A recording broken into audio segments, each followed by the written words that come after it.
안녕하십니까. 둔산동 Q&A 공방 동화쌤입니다. 이제 말할 때 화법, 글 쓸 때는 이제 주제나 목적에 따라서 쓰니까 거의 문제가 좀 덜 되는데, 뭐 글 쓸 때도 그래요. 이제 말할 때는 좀 문제가 되죠. 안녕하세요. 제가 살고 있는 세계, 어떤 세계, 별나라에 사시나 보죠. 제가 속한 집단에서는 어느 정도 이제 상대적입니다. 조리 있게 말하고, 조리 있게 논리적으로 말하는 편입니다. 그러니까 논리적으로 말하는 걸 좋아하는 사람이 있죠. 저처럼. 네, 외조 존재하지만 되게 말을 잘하면 글도 잘 쓰죠. 예, 말을 연습을 하면 글 쓰는데도 도움이 됩니다. 근데 글을 쓰게 되면 말도 도움이 됩니다. 그래서 딜레마가 빠졌는데, 일상생활에서 어떤 정보나 느낌을, 경험을 얘기할 때 길어질수록 거부감을 느끼는 사람이 많죠. 이런 경우에 첫 번째, 상황 파악 훈련을 하셔야 됩니다. 어떤 상황에서 적절한 길이로 이렇게 이야기해야겠다 하고 경험을 피드백을 해서 본인이 상황에 따라서 말하는 거나 글쓰기 길이를 조절을 하셔야 됩니다. 말하기. 내가 자세히 설명하더라도 그 사람이 싫어할 때도 있다는 거죠. 두 번째는 시를 공부하시면 이 짧게 말하고 압축해서 말하는 게 공부가 되니까 시 공부도 권합니다. 세 번째는 이렇게 말을 해야 되는데 말을 여러 번 해봐도 되겠지만 이 말하는 방법, 스피치를 배우는 것도 도움이 됩니다. 자, 네 번째, 이 말했을 때 이 상황에 대한 일기를 쓰시면 상황 일기. 어떤 상황에서 사람들이 이렇게 생각했을 때는 이만큼 해야겠구나 하는 상황 일기를 쓰시면 그러면 굉장히 말하기가 더 효율적으로 잘 되어옵니다. 자, 제가 궁금한 부분은 표현하고자 하는 분량이 적당해야죠. 이 적당하다는 게 이제 쉽지 않죠. 그 상황에 따라서. 내가 독주해서 말을 하게 되면 남들이 듣기만 하니까. 그러니까 5번은 그런 집단, 이렇게 내가 자주 만나는 집단의 말하기 성향을 파악해야 되니까 듣기 훈련부터 하셔도 됩니다. 집단의 듣기 훈련. 그러면 이 듣기 훈련에 따라서 그 집단의 말하기 방식과 유사하게 얘기하면 됩니다. 실제로 표현할 때 짧은 것을 임팩트를 주면서 개성 있게, 욕심이 되게 많으시는데 이 임팩트 있고 개성 있는 것은 미리 준비를 안 하시면 쉽지 않습니다.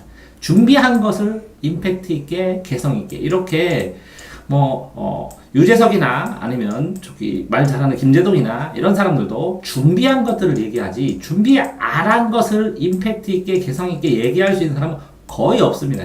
그런데 어느 순간에 이렇게 말을 하다가 보면 임팩트 있고 개성 있는 것들을 어디서 한번 빵 터트리면 그거를 유사한 상황에서 딱 얘기하면 빵빵 터지거든요. 그러니까 임팩트 있게 하는 것은 준비가 필요하다는 것을 인식하셔야 됩니다. 제가 생각하기에 듣는 사람이나 읽는 사람이 긍정적으로 풍부한 표현이 평가되고 풍부한 표현으로 평가되기도 하고 반면에 중언부언을 하니까 이거는 이제 간결체를 좋아하느냐 만연체를 좋아하느냐 독자에 따라 다 다를 수가 있습니다. 그런데 이 독자가 정해져 있으면 어떤 데서는 간결체로 하고 어떨 때는 만연체로 하면 되는데 정해지지 않을 때는 본인이 이 글을 쓰면서 간결체나 만연체를 연습을 해서 본인이 적당한 길이의 감을 스스로 터득을 하셔야 됩니다. 자, 요즘 추세가 분량이 길어지고 있는 것에 대한 거부감. 그렇죠. 보통 그러더라고요. 5분 안에 본인을 증명하지 못하면 성공하지 못한다고. 자, 왜? 이 광고도 짧고 계속 짧아져요. 빠른 시대. 이게 시대의 화두가 스피드예요. 스피드 속도. 그런데 이렇게 길게 얘기한 게 이 스피드를 나중에 AI가 감당을 하기 때문에 분량이 길고 자세히 설명하는 것들이 AI 시대에 또 제거강을 받을 수도 있어요.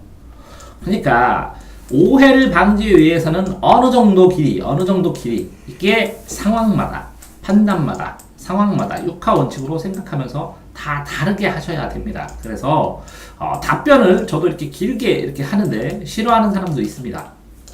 쓸데없이 말 많다고. 그런데 이렇게 본인 거를 하나하나 정리를 해주면 또 필요한 사람들은 필요하게 여기고 고마워합니다. 그래서 댓글을 남겨드리는 거고.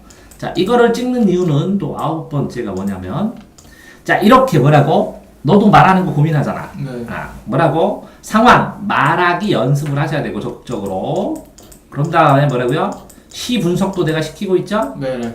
스피치는 안 다니더라도 말하기 방식하고 글쓰기 방식 6단 논법하고 비슷하니까 글쓰기 기본 이론은 배우는 것도 도움이 되겠죠? 네. 다음에 배워야겠죠?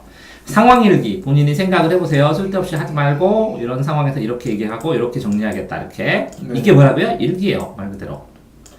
집단에 따라서 많이 들어봐야죠. 어떻게 얘기하나? 네. 그 유사성을 가지고 얘기를 해야 동감을 얻습니다. 임팩트 있게 준비하는 건 뭐라고요? 개성 있게 준비가 되어야 된다는 거예요. 네. 그냥 안 된다는 거예요. 글도 자기가 적당히 써봐야 경험돼서 개선돼야 된다는 거예요. 이해되세요? 네. 그러니까 이런 전체는 뭐라고요? 경험을 누적해서 개선하는 거 외에는 이 글쓰기, 말하기를 중복시키는 거는 어렵다는 거예요. 그러니까 뭐라고요? 경험을 어떻게 누적시키고 이걸 내가 개선하면서 피드백하냐 이렇게 해도 돼요. 그걸 녹음을 해요. 그 상황을. 그런 다음에 들어보고 내가 이때 이렇게 얘기했어야 되는구나 하고 얘기를 해보는 것도 좋은 거예요. 녹음해보고. 이해됐나요? 예, 알겠습니다. 그러면 핸드폰으로 요새는 녹음 시킬 수 있죠? 예, 알 수 그러면서. 있죠. 예. 그러니까 녹음을 하고 어떤 상황에서 개선점을 찾아내면 얼마 안 걸려요. 이렇게 말할 때 글 쓸 때 개선하는 방법에 대해서 말씀드렸습니다. 전산동 동화쌤입니다.